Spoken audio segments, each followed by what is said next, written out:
sikreto para lalo kang mahalin ng isang lalaki sa long-distance relationship ninyo. Up next is, all you have to do is just to stay sweet. Yes. Just stay sweet kapag ramdam mo naman na mahal mo yung partner mo na yan. Diba? Stay sweet. Kasi napaka-importante po sa lalaki yan.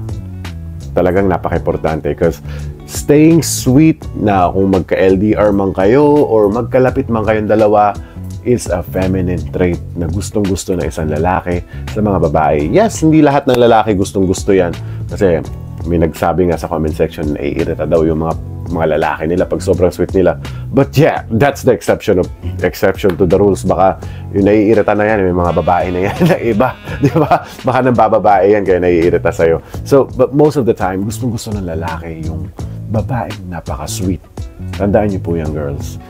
Trust me, the more na nagiging consistent ka sa pagiging sweet mo by just throwing up some words sa lalaki na yan, na mga kaswitan na mga salita sa mga lalaki na yan, is the more na mamaling ka ng lalaki na yan. Trust me, 100% proven. Totoong-totoo po yan kung gusto mong mahalin ka pa ng lalaki mo.